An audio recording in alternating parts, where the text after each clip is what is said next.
everybody. It is the top of the hour, so we're going to go ahead and get started. Thank you all for being here. I know some other folks will be joining as we go along. And as I'm sure you saw when you joined, we are recording this for, we'll say, posterity. My name is Andy Moore, and I am the Executive Director of the National Association of Nonpartisan Reformers. We are a trade association, an umbrella group for the hundreds and hundreds of organizations that are working on various types of electoral reform, democracy reform around the country. And when we can, we love to highlight, really exciting and exceptional work that is happening in the cities and the states around the country around systemic change to make our democracy more fair, more representative, more accountable, and generally more small d democratic. Today, we get to feature a conversation that we've been having kind of behind the scenes for several months, and we had hoped to do this initially as part of the National Week of Conversation with some of our partners at the Listen First Coalition and others earlier this spring. As it turns out, rather serendipitously, getting a chance to do this now works out better because our guest speakers today have had some additional personal experiences in the home state of Wisconsin that they're going to share with us that I think are really exciting and really successful. And so I will introduce our guests now, and then the first part of this call will be just kind of a conversation with the three of us. I'm hearing from Judy and Howard about their experiences. They will share a presentation about what they've been working on, and then we'll have some time for Q&A at the end if you are interested. And this effort, the For Our Freedom Amendment, is really kind of the brainchild of one of our members, an organization called American Promise. Their founder and their team have been working for years to get the influence of money out of politics. I mean, we know there was a Pew survey last year that Americans listed the corrupting force of money in politics as the fourth most concerning thing facing Americans today. And that's above many of the things that you would probably expect: terrorism, crime, things that we often hear in the media. We don't often hear enough about the role of money in politics, and there's been some exciting stuff happening in Wisconsin that we want to highlight for you today. So my two guests are Judy Nagel. Judy is a retired financial advisor with Wells Fargo Advisors. She has a broad history of community service over the years.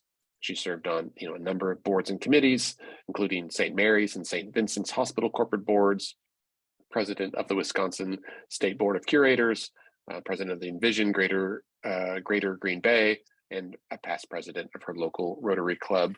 We're really excited to have her today, and also her counterpart, Howard Hauser, who's had a long and successful career in the manufacturing industry. I think Howard's worked at more than 20 companies in varying capacities, from finance, operations, executive leadership. He runs a company now that is interested in helping manufacturing firms grow and develop, facilitating mergers and acquisitions, and as with Judy, is a very active member of his local Rotary. Let me pin both Howard and Judy to the screen here so you can see them. Howard and Judy, welcome to the call today. Thanks so much for being here with us. My pleasure. I think go ahead. Yeah, sorry, you're both muted, but please go ahead. Glad to be here. Look forward to talking to you. Yes. Thanks. Judy, I'll start with you. Can you tell us a little bit about how you got involved with this effort with For Our Freedom Wisconsin, and maybe kind of how you came to be on the call with us today? I had gotten a contact from another Rotary member who had mentioned that there was this woman involved in this project, and when I talked to her, and I did, she told me about American Promise's idea of getting dark money out of politics, and it was being led by a national organization called American Promise. So before I made any commitment, I went online and checked out American Promise and saw that they had a very credible advisory board. Doris Kearns Goodwin, former federal senators and representatives, very nonpartisan or cross-partisan. And I thought, you know, this is an organization that I could feel comfortable teaming up with. And I found as a voter, I was very frustrated with the way politics was going and felt rather helpless. And I thought, well, rather than just sitting around feeling helpless, why don't I do something about it? So I realized in order to go any further, because this was a nonpartisan organization, it was very important to bring in somebody from the other side of the aisle. So I talked with Howard, who was the president of our Rotary Club at the time, ran the idea past him, what he thought. And he says, yeah, that's something I could get on board with. And so then we did a presentation to our local club. We took it to our board of directors first, got their vote on it. Majority voted, yeah, let's go ahead with this. We had a couple people that voted no, but you know, we're a democratic organization, so we went ahead with it. Rotary is known for not being political, but we have been involved in civic engagement over the years, and we were one of the sponsoring founders of the United Nations. So that was part of our civic engagement, and as a result of that, we are still the only NGO that's on the in the General Assembly of the United Nations. So civic engagement is part of our history. And I can let Howard take it from there in terms of what your impression was when the ask was made to you. Yeah, Judy, Judy's a mean arm twister. And she so she did a good job. But no, seriously, if Judy said it's good, all right, I was already disposed to go with it. Like Judy did the checking, said, okay, yeah, this does sound like an organization I could get involved with. Also, like Judy, frustrated, as I think probably everybody on this call is, with the way our government is being run currently. So yeah, we jumped in.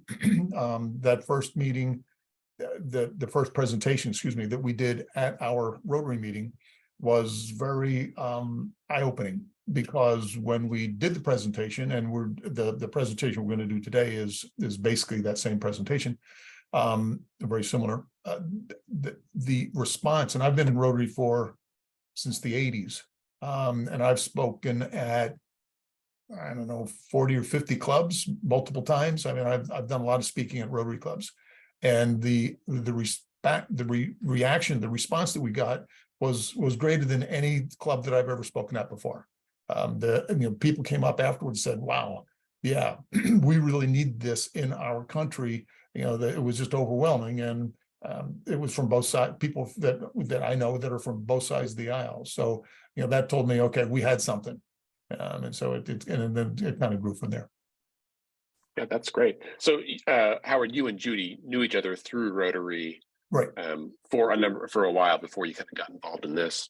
Yeah, I'd been a member of the club for about a year at that time, so not real long. But yeah, I knew the Green Bay area and knew to the Rotary Club in this town. Yeah, that's great. Yeah. Is there, before we kind of jump into your presentation, is there any kind of background information or anything else that either of you think would be helpful for viewers to know before you kind of jump into it? Well, I think one of the things that we realized as we worked with American Promise is we needed to broaden our team. And so we reached out to some people in the community that had political connections on both sides of the aisle, because it was really important that we kept a balance. And what we found is that in many cases, they knew each other and had a mutual respect for each other. Now, in terms of policy, they might have disagreed on some issues, but they had a genuine mutual respect, and also felt that there was a need for change. And that was good, coming from both sides of the aisle, and that made it possible for us then later to go down to our capital in Madison. And we spent 2 days meeting with legislators from both sides of the aisle, promoting our position. And I have to give credit to George Penn because he and his group have been working with a lot of communities, getting a resolution passed for campaign finance reform. And we were able to use that information about how across the state, communities have passed this resolution with an overwhelming majority. So it gave our legislators a sense of having their political backs covered if they were to take that next step, which is what we're trying to get them to do, to pass a resolution, to send it up to their federal, to the federal representatives.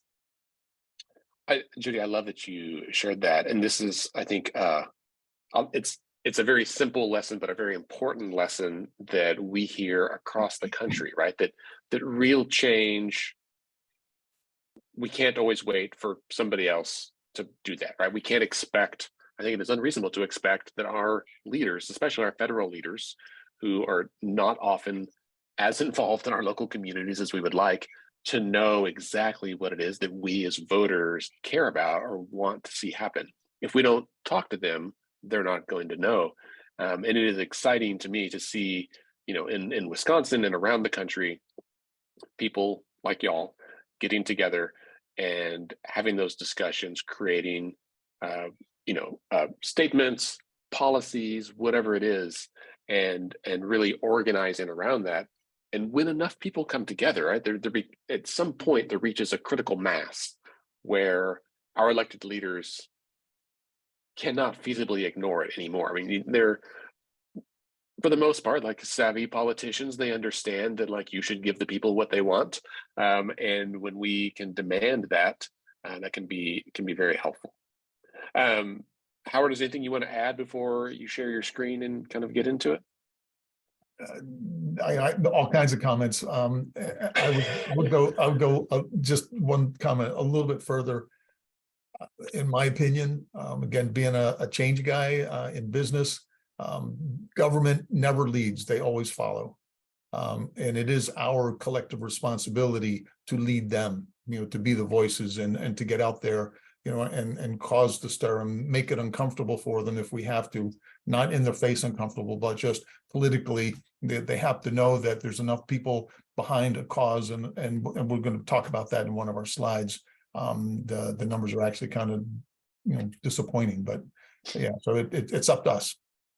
That's good. Government never leads, it follows. I'm going to write that down here. Well, I'm going to kind of turn it over to Howard and Judy to take the lead here. Howard's got some slides he's going to share and kind of walk us through. This is the presentation that you all give to your Rotary Club, to other Rotary clubs or other audiences you might speak, right? That's correct. Yes, and probably a comment about that. This is directed at Rotary clubs. So, and Judy, I don't remember if you talked about this. It's been a while since we did this presentation last, but it's done in that context and in that framework. And if you're going to make a presentation to a group, you need to find the framework that fits them. This is the framework that fits Rotary. If you're going to go to a military, an Army group or military, a veterans group, and this wouldn't work, or farmers group, this would not work. The basic content does, but you need to frame it the way that, they will understand it, receive it, and move with it. Yeah, and a quick thing, I think there's a question about this. If you're not familiar with Rotary, you should definitely Google it. Rotary is a long-standing civic organization. I think there's like 46,000 Rotary clubs around the world. I forget how many are in the US, although I do know that at least as of a few years ago, the largest Rotary club was in my hometown of Oklahoma City, which I think is hilarious. Club 29. I'm not a member, but I've spoken there a few times and have a number of friends that are members. So it's I've only been there as a guest, but I know a lot of people like Howard and Judy who are involved, and it has been an excellent pathway into being involved in the community. Okay, I'll be quiet and turn it over to you guys. And by the way, Andy, we'd encourage you to join. So with that being said, I don't know if you are as disgusted as I am with the political ads of the last campaign, a lot of half-truths, no truth. character assassination. Someone once said to me, if airlines advertised the way politicians do, nobody would fly. The American public wants to vote on policy, not on who is the lusher of two schmucks. This creates apathy and distrust of all elected officials. And that is why I'm involved. And I'd like to share with you why Rotarian values support this effort. Collectively, we have the power to change this. Okay. I'd like to talk about it through the lens of positive peace. That's the optimum environment for human potential to flourish. Of course, Rotary has a long history of working on peace and conflict resolution and prevention. And as you may know, Rotary formed a partnership in 2014 with the Institute of Economics and Peace, which studies positive peace. Their research shows 8 pillars that contribute to positive peace. And these 8 pillars predict lower future physical violence, greater societal well-being, and higher economic growth. Thanks to the efforts of groups like Rotary, positive peace has been growing around the world. In 2017, 6 champions were honored at the UN Day of Peace, including work done on the peace treaty in Colombia. And in 2018, Rotarians celebrated projects in Uganda and Mexico. Ready for the next slide, Judy? Yes. Yeah, okay. But positive peace has actually declined in North America. Though we started relatively high, our overall positive peace score has deteriorated by 4.5% since 2005. Next. So here you can see what has occurred in North America. Next. So what do we do as Rotarians? The first question, is it the truth? Next.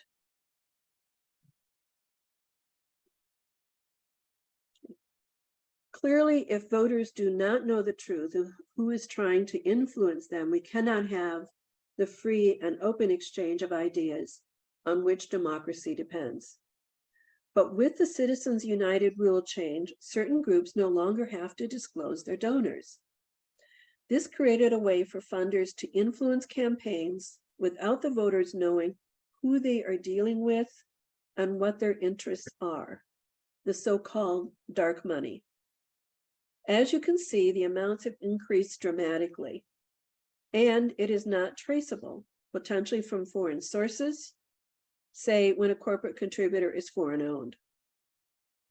So you can have a situation in state or federal races where there is an attack ad at the 11th hour which states something that's untrue, but the candidate doesn't know who is behind it. How do they respond? How do they have an open and honest debate? This actually happened in Montana. They had rules in their state constitution that were overridden by Citizens United. This led to a flood of money, much of it out of state, and upset a state legislative race. And this was actually shown in the movie Dark Money. In response, State Senator Lou Jones said, "There will never be truth in politics until we can follow the money.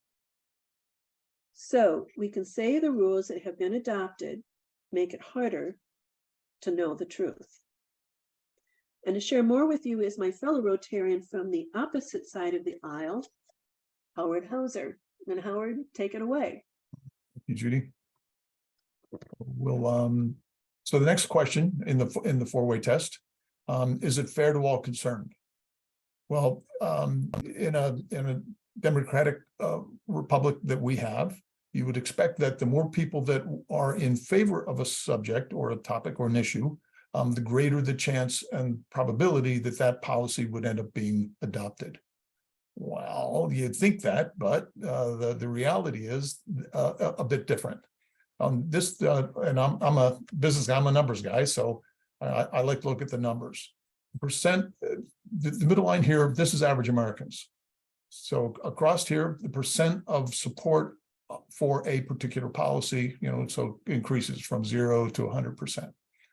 On the left axis, it's the probability that will be adopted. You can see that no matter how much us average citizens like a particular idea or policy, the percentage of adoption is about 30% that runs consistently.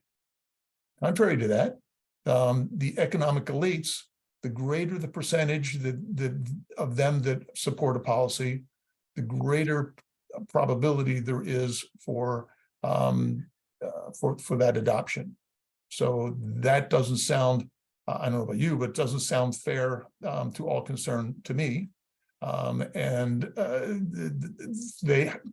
economic elites clearly have a much larger say in what gets adopted in our political system. There's a really interesting number. 76% of political spending comes from just 0.1% of our population. And that's so important. I'll say it again.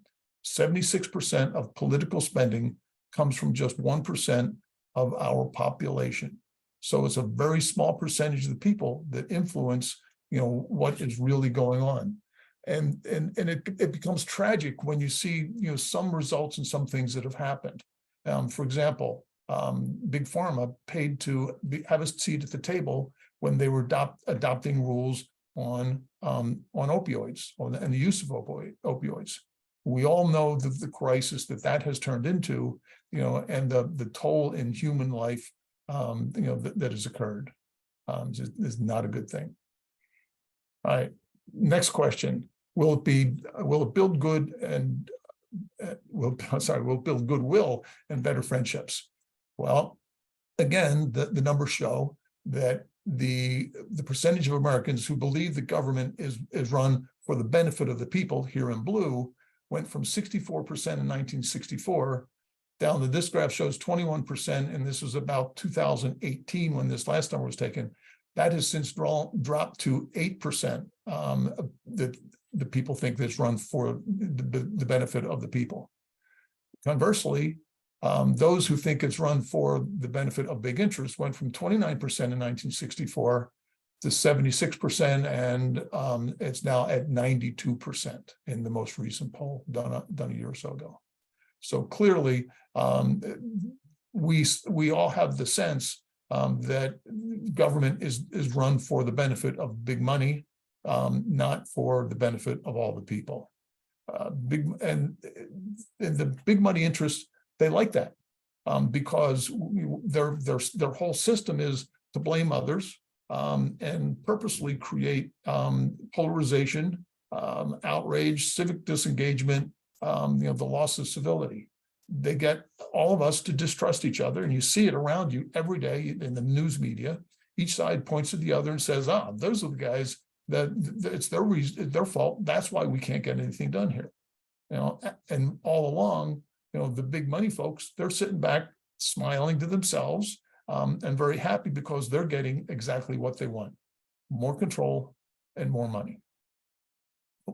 Oh, I think I went too far. Oh, I used the wrong button. All right, so next slide. Is it beneficial? Will it be beneficial to all concerned?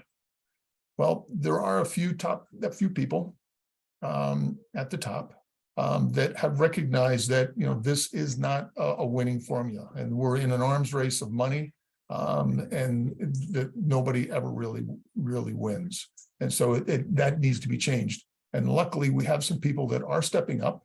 One of those, and we'll give you two examples here. Former Senator, Republican Al Simpson from Wyoming. And he said, money's dominance over politics is the #1 problem our nation faces. It is a growing crisis that prevents us from tackling anything else. And on the other side of the aisle, former US Senator John Kerry, the unending chase for money, I believe, threatens to steal our democracy itself. This is detrimental to business, as you might expect, and again, my big interest of mine. It pushes companies to support policies and look for favors rather than innovating, investing for the long term, and delivering value to the constituencies, to their customers. So it's you're caught in the place where you need to be endorsing ideas and spending on support just to get to stay in the game, and so that you get canceled, you don't get canceled, and you get legislation placed that is favorable to you. We'll move on. There's the silver lining. I think, as was mentioned earlier, there's a vast preponderance of people. You can see the numbers here, by political affiliation. But in total, it runs around 80% of Americans see that there is a need for change, and that we need reasonable restraints on political spending. So far, there's a lot of people working on it. We're with American Promise. 22 states have adopted resolutions to calling on for an amendment, for the national legislature to take that up. There's 800 cities and towns in all kinds of states, red, blue, purple, that have passed resolutions supporting the limits on campaigns. And in our state, Wisconsin, as Judy pointed out, George Penn has been instrumental. The last number I had, I think we're up at 170 some communities just in Green Bay alone. And just in the last year, we got the county, Brown County, that Green Bay is located. We just passed another one there. So this suggests to me that we need to stop arguing among ourselves, and we need to get going and work together to get big money out of politics. Trying to get over to the next page. Okay. So, and people ask, so, we had a short introduction at the beginning, but, I'm a turnaround guy, which means that most of my career I've spent fixing broken businesses. And, when you're doing that, you don't have a lot of time to sit around and to think and talk, debate. You need to get the facts, develop a plan, and then take action, very, very quickly. And so that's what I'm used to doing. As a result, I've stayed away from politics as much as I possibly could up until I got involved here. And like Judy, I was frustrated. I decided that, all right, it's time to take some action. And so once I learned about American Promise, I jumped in and, I took it away. So that's my story, and I'm sticking to it. So that's all we have to share on our program. That's great. Thanks so much for sharing that. It's also always nice when you have speakers that give a good nod to someone else who's a participant on the same call. That's up. I was scrolling through the participants and saw several names in there. Well, let's open it up to questions from the audience. Everyone, if you've got any, and in fact, I'm gonna kind of change the format of the screen here so that we're all egalitarian and all together. Let me remove my own pen. Super. All right. Rich, I see your hand is up. Would you go ahead and ask your question? Okay. Well, I was involved with Ross Crow and that group he had back in the 1990s. And his organization pushed a thing called if you can't vote, you can't contribute. And I put a link in the chat that goes to a amendment that I wrote, and it has a can't vote, it's called the Equal Political Speech Amendment. There's 3 parts to it. It's based on the it comes out of the there's a movement move to amend or whatever it is, it's but if I can share my screen, I can show it to you if you'd like. But it's a But it's has anybody ever considered that? Because this would be the only people can contribute to politics, to campaigns, would be who can vote in that campaign. So local campaigns would have 100% of the money coming from local people, state people, national, from everybody, but only people who can vote in the election. Now, this would be a huge shame, but I think that it would take care of the problem of too much money in politics. And It's really interesting. Rich, I see that Alan in the chat, Alan works for American Promise, but he said that Alaska once had that as a state policy. And this is one of the problems of Citizens United, right? That decision precluded states from being able to make those kind of rules, at least locally. Right. And Right. I think that's one of the efforts, right, for the 4-Hour Freedom Amendment would be just to allow to return the power back to the states and let them decide for themselves how they want to manage campaign finance in their own state. Yeah. Well, that's the reason I wrote the amendments. So we need a constitutional amendment to make that thing effective, So Yeah, and that's and that is what is proposed in the amendment, which would allow the states to set their rules and the federal government to set their rules. Wisconsin at one time did have some guardrails around campaign finance, but as soon as Citizens United occurred, it eliminated those guardrails, and that's what we'd like to do, is get back to that. okay. What about can't vote, can't contribute? Is that a good idea? Bad idea? well, I think for American Promise, the idea is we want to go back to the federal system that our country was founded on and give that decision back to the states. For me personally, I think that I would agree. That's I will be lobbying in Wisconsin once we're successful with this amendment to do just that, and limit it to real people. To me, it should be only real people, in the constituency that that you live, that you can vote, as you described. But American Promise is not prescriptive. The amendment that we're proposing doesn't prescribe a specific solution.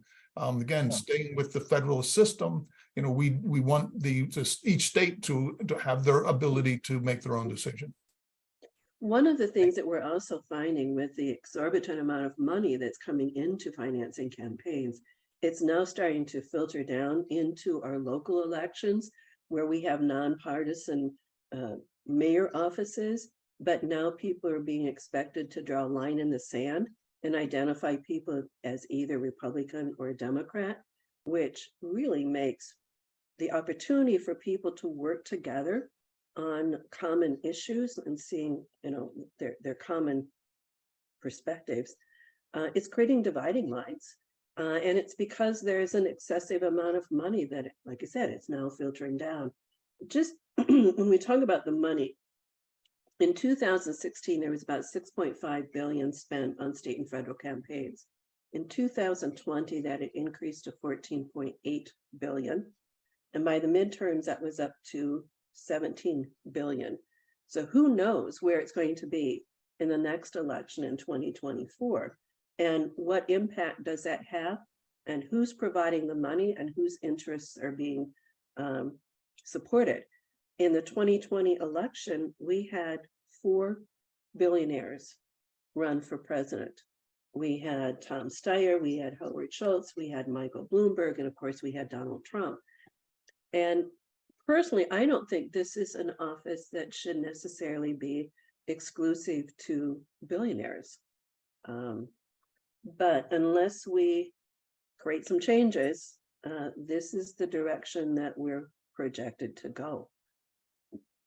Yeah. Judy, I had to go on your point. My orthopedic doctor is, he's a physician. He is comfortable living, and he serves on his local school board. And he told me recently that he was planning to not seek re-election. It's a nonpartisan office. It's a school board. He did it because his kids were in school and he thought he could make a difference. But the last cycle, he had an opponent that was a more partisan extreme than he was, and they had an outside group that put in, $10,000 or $20,000, which is a lot of money to a small school board race. And he was like, I don't think it's worth this, to see that money goes towards mailers and things that end up on people's doors. And, he just saw the rhetoric expand, and he said, I don't understand why an organization who is not based in the state, who doesn't know any of these people, has any business, running mailers with, and I think his mailers had, guns and stuff on them. It was and he was like, I don't understand what this has anything to do with like what our schools or our students are learning. And it's a shame. I think, we don't want to see good, earnest candidates, people who represent their constituency well, even, not just lose elections, but decide not to run because of this this extreme kind of partisan rhetoric, and it all comes back to where the money's coming from, and just the presence of that, right? I think we all know that money can be a corrupting influence, right? Money and power, and when it is flowing in, not just in wheelbarrows, but in semi truckloads, it really can change the tenor of a election in a hurry. And that big money is really used to provide that really dark advertising that is designed to pull us apart, designed to not help us see common ground and really solve our local issues. So it becomes so important to get that big dark money out so we can bring back our democracy to our own communities. Yeah. Any other questions from the audience? Can you hear me? Yeah. Yes. Hi, Victor. Go ahead. So when I'm talking to people about this, and this is just the ongoing issue that I have with this, is that people have as their top priority schools or women's rights or various things, and trying to point out to them the influence of money on their particular issue, it just doesn't seem to raise. So when you look at the top 10 issues voters are thinking about, money in politics just doesn't ever show up. And I was wondering if there is something that can be done to show people that it's really the cause of all of the problems that they're experiencing. Well, have you ever talked to people about how sick and tired they are of those political ads that start months before a campaign and how dark they are? I know that's the one common ground when I talk to people that they agree upon, is that they don't want to see those ads because it doesn't really discuss policy issues. It's more about character assassination. So you really don't know where candidates stand on issues, because those are not the ads. That's not the information that you're getting in the ads. It's just that, you see the top 10 issues in all the polls, and I don't know if the reason that they're not showing up is that who benefits the most is newspapers for political ads or TV stations for political ads. Is that the reason that money in politics doesn't show up on surveys? But it doesn't motivate voters, and I wonder about how to resolve that issue. Well, we Good stuff. found voters fairly motivated in Wisconsin because of the 170 communities that have had an opportunity to vote on this issue. Oh, you mean as far Campaign as finance referendums? reform has passed with overwhelming majorities. I don't think there was a single one that passed with less than 75% majority in a community. Right. And So these George, are you can referendums. probably talk to that better. Yes, Victor, they're referendums typically is what they were. Yeah. Oh, okay. Yeah, so I think Victor? I think the answer is people recognize it. Maybe it doesn't show up on polls. And I think, and I never thought of it before, but what you said, yeah, why would any of the news media poll for a subject like that when they know it's against their own personal, their corporate interests. So yeah, you're right. I've never seen that in a poll either. It's private, like American Promise has done some polling, and I think some other organizations have, but which is the where we get our statistics that we've quoted here. But when like Judy just pointed out, all the referendum, everything that's been done, all over the country, it always passes with these kinds of numbers. So people understand it. It's just not being brought, to the surface, I think. Yeah, Uh, to piggyback on that, just one other thing. I just wonder about politicians running on this issue and how much it would benefit them, as far as getting votes. I think that in fact, it probably, I'm not so sure if it benefits them. What needs to happen is we need to get to a point where there's enough of us saying, this is a priority, you need to do something about it, so that, again, they feel that political pressure to take some action. And that's what we've been trying to accomplish. And it's admittedly, I don't think it's not an easy sell. It's not an easy job. Okay. Thank you. One of the things that we did point out when we met with our legislators is we showed them the map of Wisconsin and all the communities that have passed the resolution wanting campaign finance reform. So we're helping them to understand that potentially it could be an issue that they could run on and would be a winning issue. I just think, I think Democrats, I think as far as primary elections, even, like US Senator and things like that, I think that they can make that an issue in those particular elections. But I don't think you're going to get much traction on the Republican side, and even in primaries using that. Well, as an issue. we met primarily with Republicans, largely because Wisconsin is legislature is dominated by Republicans. Yeah. And so we made a much more concerted effort to help them understand their best interests in supporting this. And another thing to realize as well is that historically Republicans have benefited from this, but in the last election, Democrats outraised Republicans almost 2-1. So well, yeah, you got Ben Wickler, of course, changed the whole face of everything. yeah, so now people are starting to realize that this pendulum can swing in both directions. And we may have a window of opportunity here to see both parties see it's in their best interest to get the rules changed. Yeah, as you know, in Wisconsin, it's going to be the gerrymandering issue really needs to be resolved before big political change is going to happen. So hopefully that is coming up. So we'll see.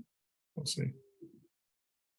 I think, Victor, I'm glad you brought up gerrymandering. I mean, I think, one of the things we talk about at Nanner is the intersection of a lot of these reforms, and that a common thread through a lot of them is that it's not really about partisanship, it's about power, right? And when you look at who benefits from some of these systemic things, gerrymandering, money in politics, it is often the people who have the power to make the decision. Right now, you've got lawmakers who are incentivized to gerrymander to protect their seats. They are incentivized to keep dark money and outside influence in races, either because they know that they benefit from it because they see it, or they're worried that if they don't have it, and that if they put down their sword, that the other side won't in some way, and then they would lose.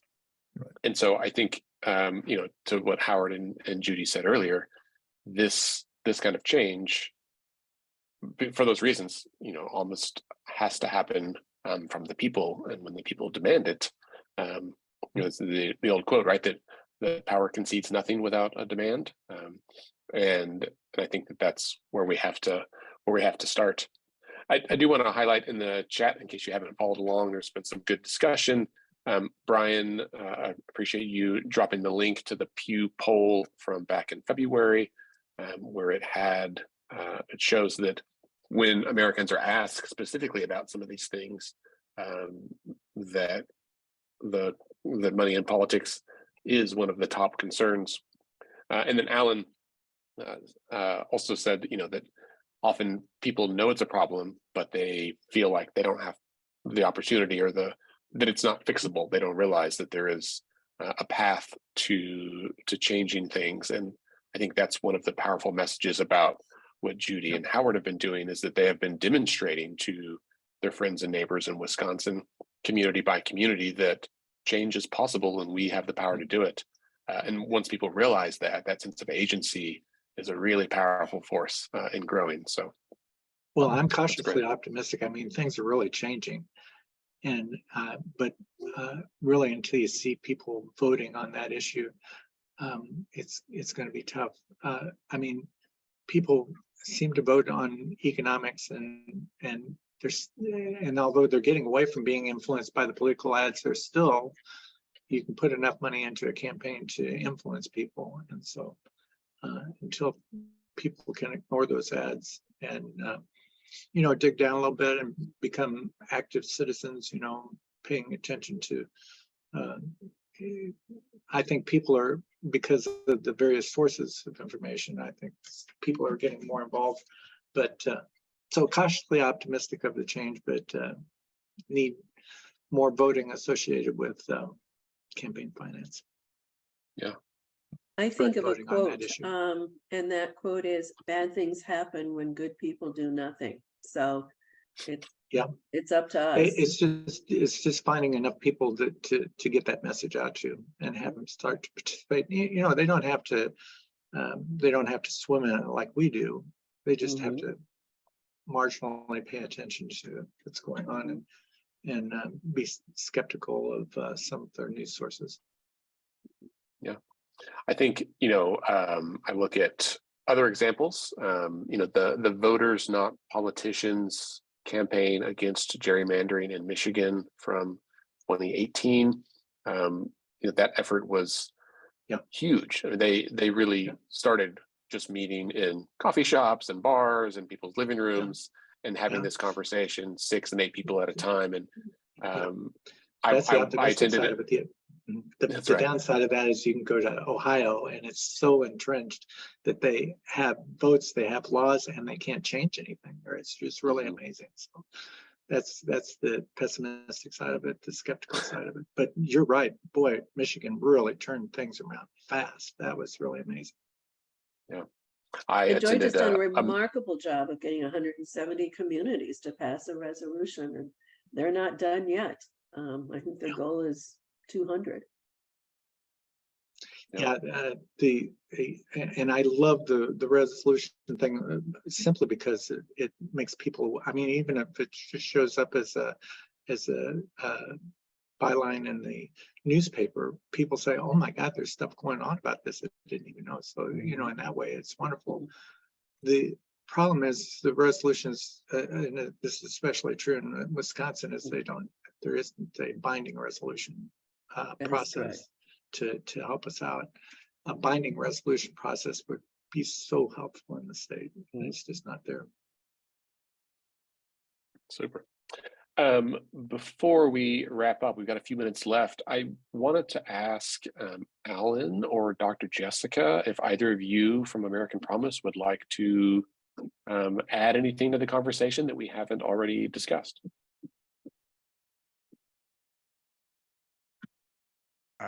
This is Alan.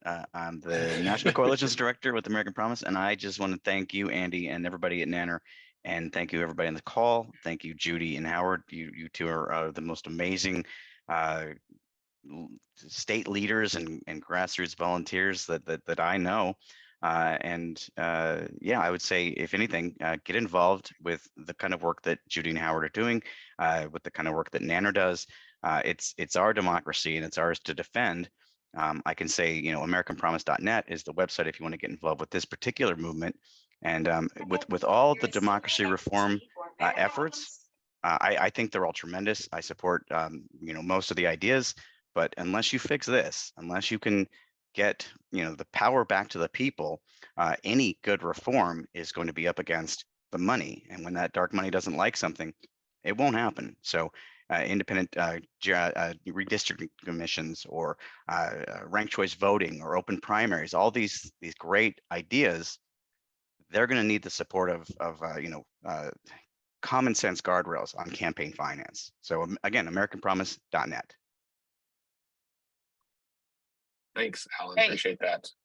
Hey, this is Dr. Jessica. For anyone who doesn't know, I'm the Vice President of Outreach with American Promise. And definitely thank you, Andy, Howard, and Judy, for this great conversation. And for me, you know, my background is in social work, so I would be remiss not to, you know, talk about just bringing a lot more diversity to this subject matter, to this topic, and really getting young people on board as far as like our Young Americans Network that we are getting ready to build out, and also healthcare workers and social workers. So thank you again, for Howard and Judy and Andy, and for anyone, just visit our website, AmericanPromise.net, and also, talk to your grandchildren, your nieces, your nephews, your kids, just be able to, talk about this issue with everyone to bring more awareness to it. So thank you. Thank you both. Howard and Judy, thank you so much for being here today. Pleasure. Everybody else, thanks for being here. This has been recorded. We'll put it out on YouTube and share the link with you if you registered for this Thank Zoom. you. And please feel free to share it with your friends and neighbors and anybody else you'd like. Thanks so much and have a great afternoon.